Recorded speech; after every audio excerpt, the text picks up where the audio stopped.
Have you ever experienced a moment so precise it feels impossible to call it coincidence? You think of a friend you haven't spoken to in years, and seconds later your phone lights up with their name.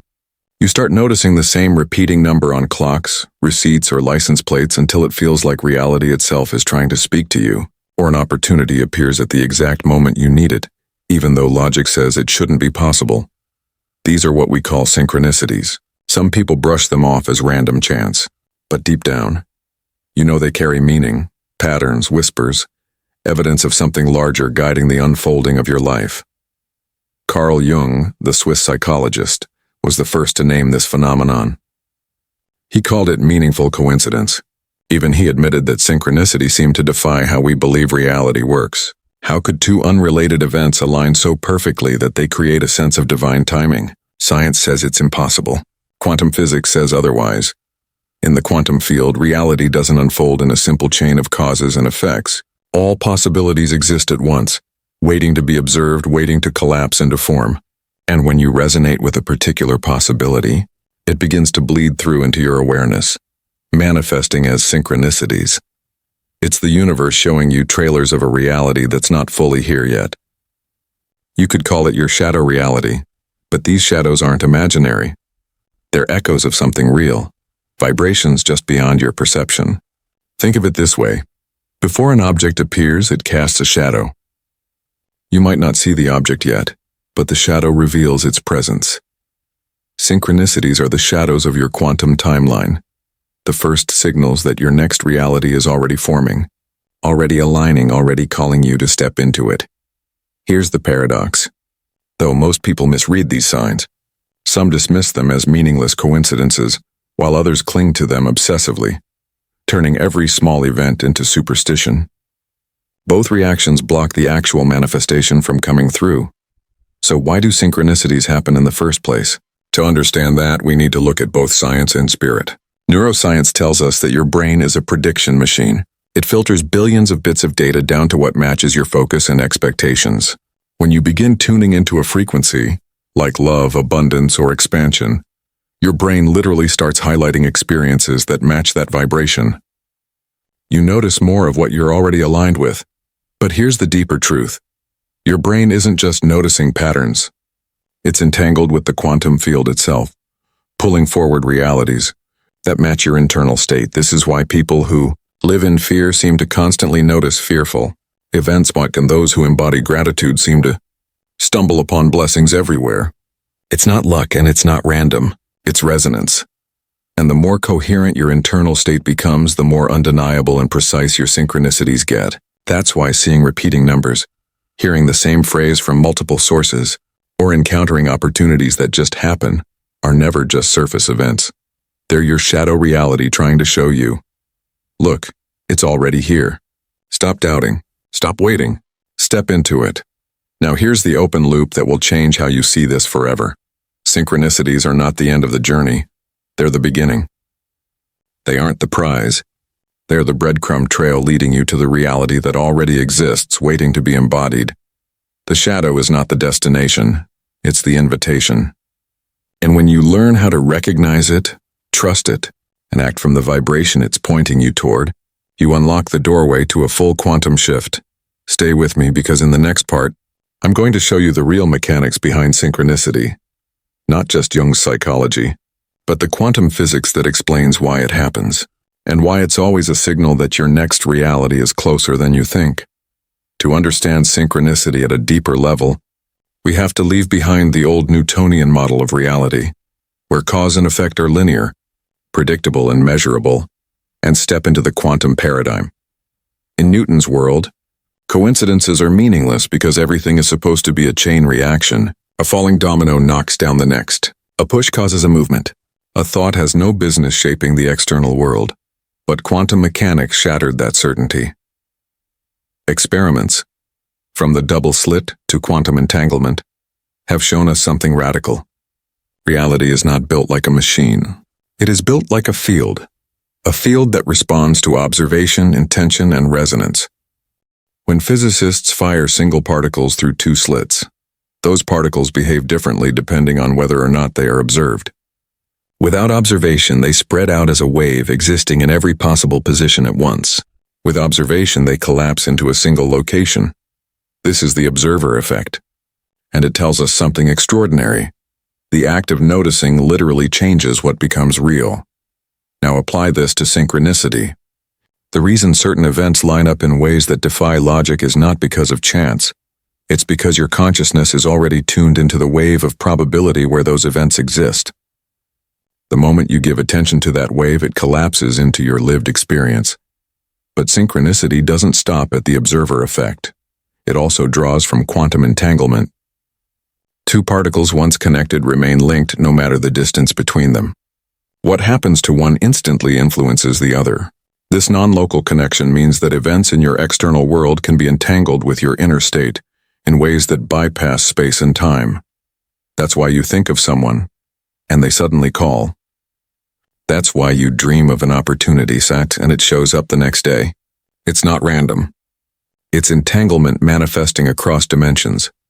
Carl Jung sensed this decades before modern physics caught up.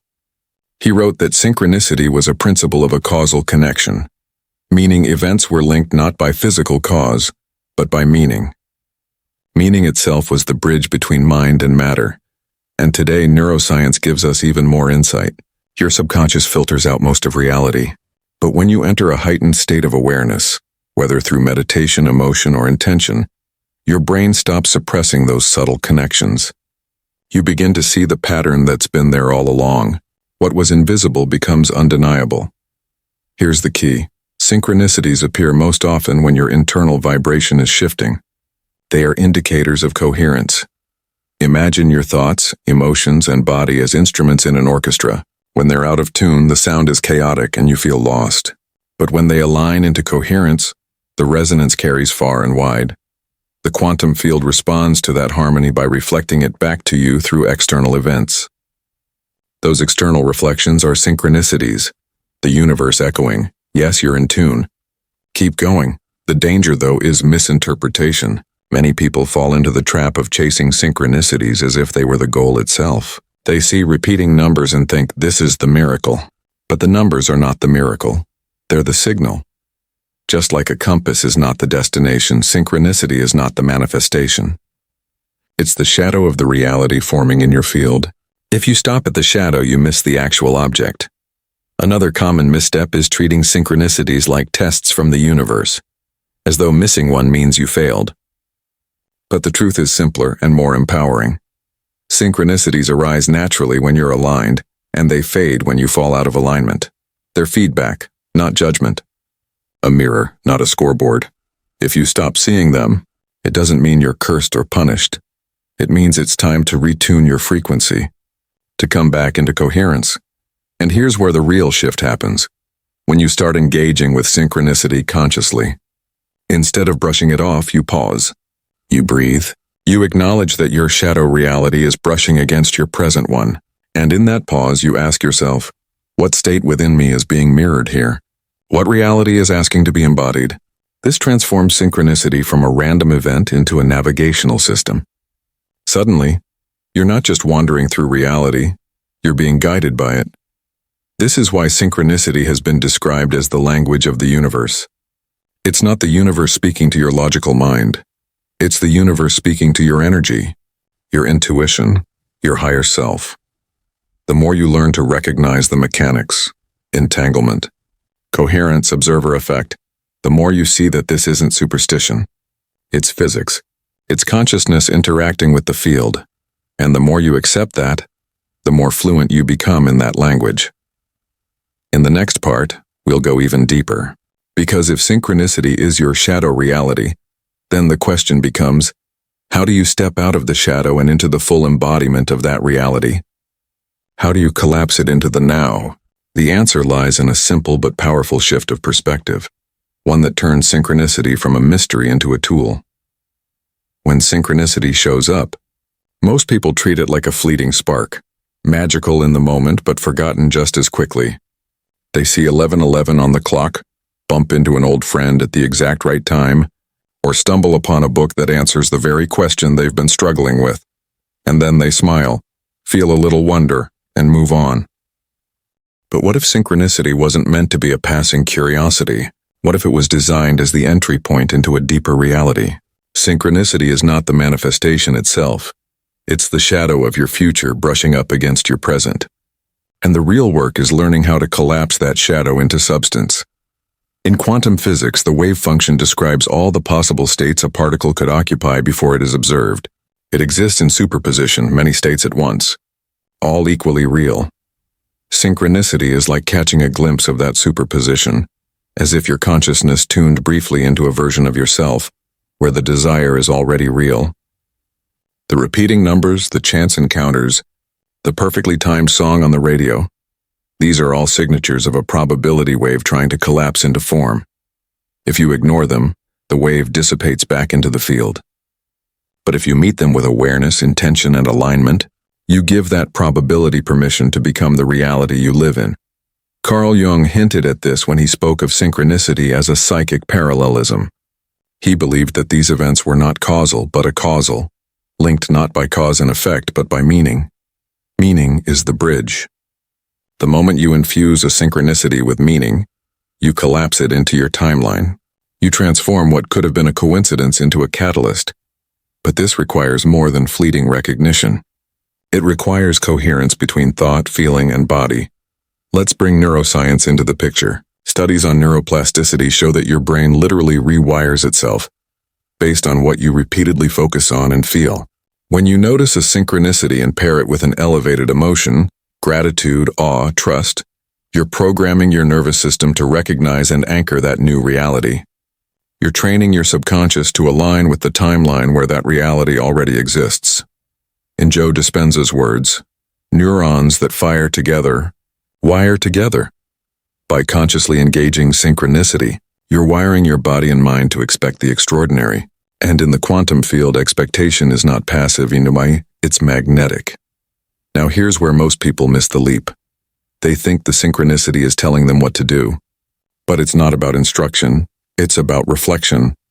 A synchronicity doesn't say go left, not right. It says, look, you're in resonance. It's less a roadmap and more a mirror. And when you shift from asking, what does this synchronicity mean, to what state within me is producing this synchronicity, that's when you step out of the shadow. That's when you embody the version of yourself who already lives the outcome. Quantum mechanics gives us a perfect metaphor for this. In delayed choice experiments, particles seem to retroactively decide their path based on how they're observed in the present. In other words, the future choice influences the past outcome.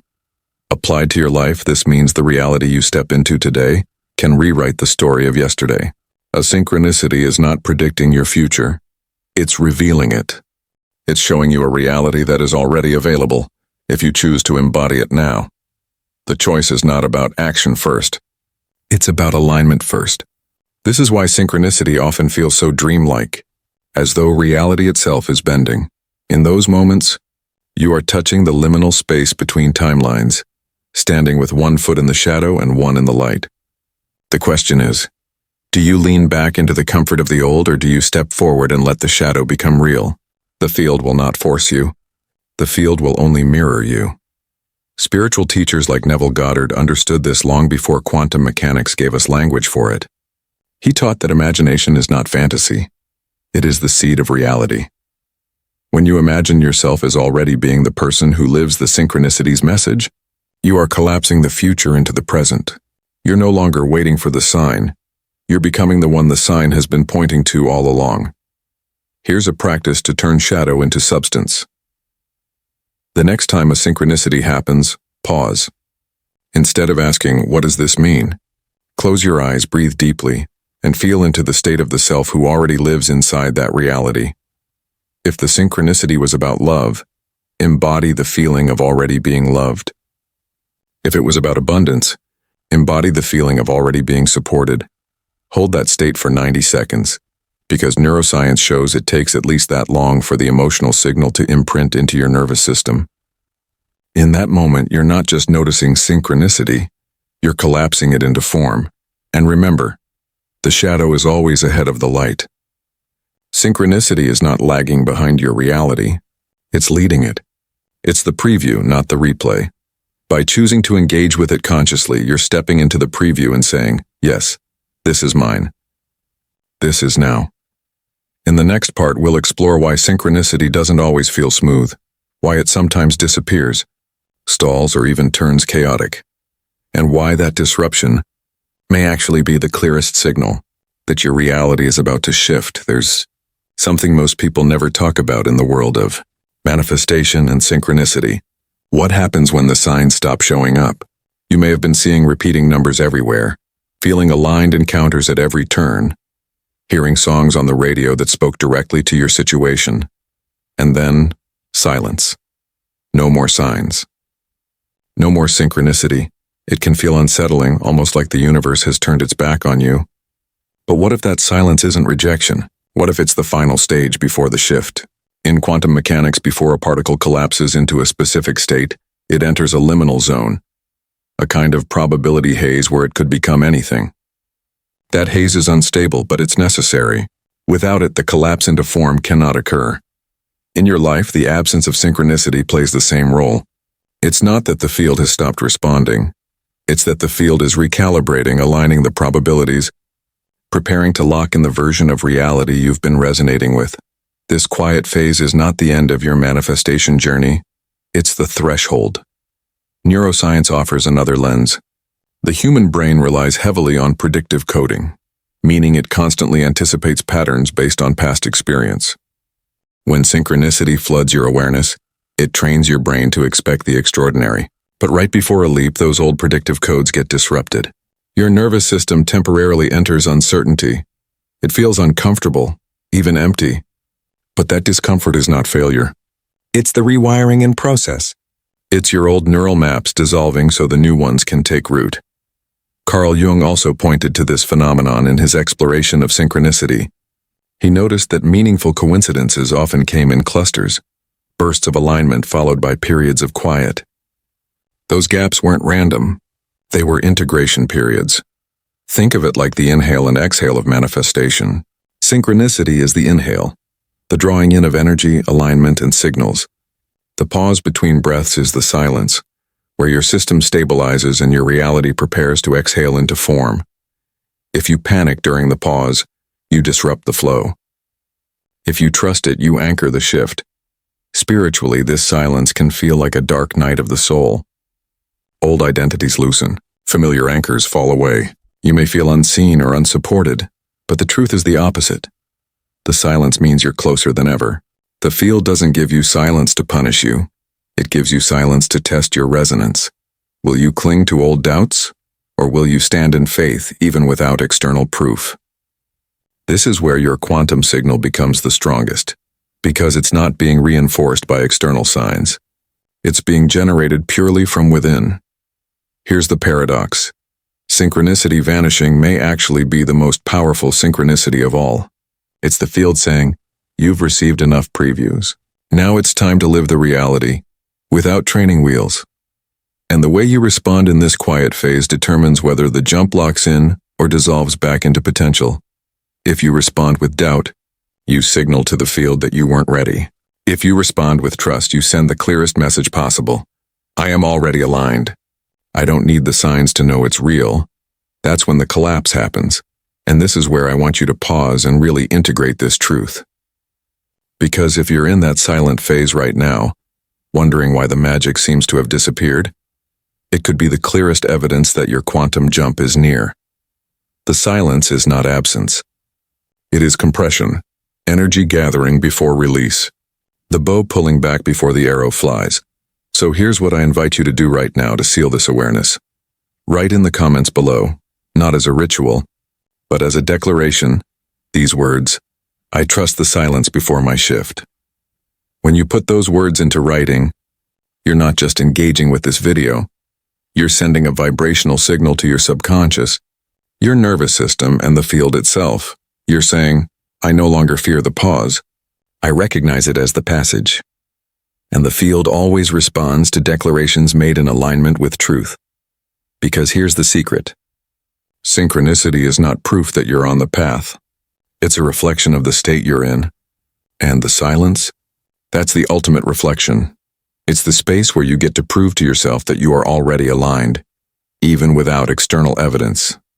And the moment you embody that, the evidence returns tenfold, and because it no longer needs to convince you. Now let's move deeper. If synchronicity is the shadow and silence is the threshold, what comes next is the crossing. The moment when you stop chasing signs and start living as the signal itself. Most people spend their lives scanning the world for signs. They wake up and check the clock hoping to see repeating numbers.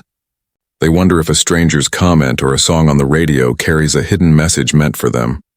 And while synchronicities are real, powerful, and often beautiful, if you stop at the sign, you miss the destination.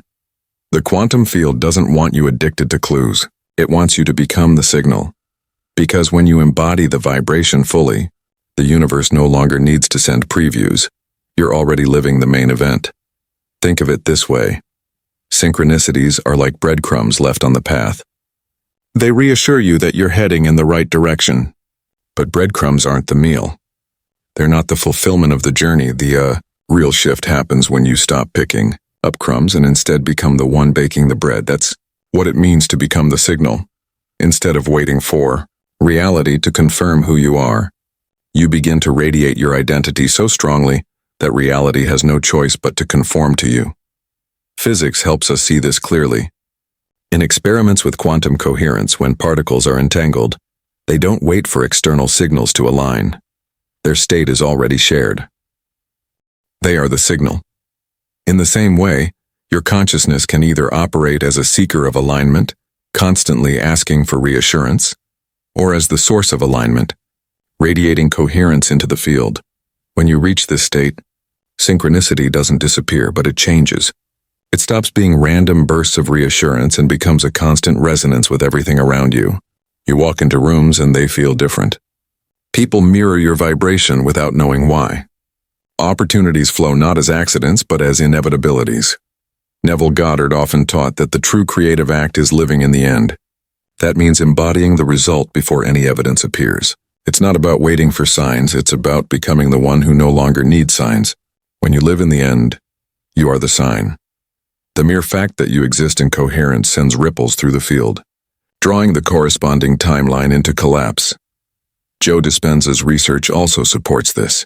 When people enter heart-brain coherence in his workshops, external synchronicities skyrocket. Not because the universe suddenly decided to respond, but because they had become the "this is the turning point." You are not a passive observer decoding mysterious signs. You are the very source of those signals. The moment you truly embrace this, everything changes. You stop searching for meaning outside yourself and begin radiating meaning from within. That's when life stops feeling like a scavenger hunt for hidden clues and becomes a living conversation with your higher self. Think of synchronicity as training wheels for the soul. It appears when you need reassurance, when you're still learning to trust your connection to the field. But once you embody the deeper truth that you are the signal, the need for reassurance dissolves. You stop looking for patterns because you become the pattern. You stop waiting for hints because you are the evidence. This is what it means to live as a creator, to understand that the external world is only mirroring the coherence you already hold within. Deepak Chopra once said, "Coincidences are not accidents. They are signals from the field of infinite possibilities." And here's the deeper layer. When you live in coherence, you stop seeing coincidences as rare gifts. They become your natural rhythm, the effortless flow of a reality aligned with who you are. In that rhythm, struggle fades. You no longer chase cryptic codes or wonder what the universe is trying to tell you. You simply are. And being fully, consciously, coherently is enough. Quantum research supports this. Studies in quantum biology reveal that coherence is what allows even living cells to communicate instantly across vast systems. Your nervous system works the same way. When your mind, emotions, and body are fragmented, thinking one thing, feeling another, acting from fear, the signals you send into the field are scattered. Synchronicities feel random, inconsistent, unreliable. But when you unify your inner state and when thought, emotion, and action align, you emit a frequency so coherent that reality naturally reorganizes around it. That's why alignment feels like magic. It isn't magic, and it's physics. So here's the invitation. Stop chasing signs. Stop waiting for external validation. Start radiating your identity so clearly that synchronicity no longer arrives as reassurance, but as the effortless overflow of your own presence. When you live this way, life stops feeling like a series of random moments stitched together by chance. It becomes a seamless masterpiece authored by your consciousness. This is the highest form of synchronicity, not scattered signals, but a continuous stream of resonance. And if this message speaks to you, if you're ready not just to understand this truth but to embody it, I've created something to help you stabilize it. It's called Awaken Your Quantum Power, a guide through the 7 principles that align your vibration with clarity, stability, and creative authority. You'll find the link in the pinned comment below. This is for those who are done simply noticing signs and ready to become the signal. Remember, the universe is not testing you. It's mirroring you. The more coherent, clear, and radiant you become, the more inevitable your quantum shift. You are no longer decoding shadows. You are projecting light. From this place, reality doesn't arrive in fragments or chance encounters. It flows continuously, effortlessly as the natural expression of who you've chosen to be. So step fully into that truth. Say it within yourself. I am the signal. Let that vibration anchor into your breath, your body, your field. From this moment on, don't wait for the universe to whisper. Speak with your frequency, and let reality respond. Until next time, stay radiant, stay aligned, and remember, synchronicity was never random. It was always you.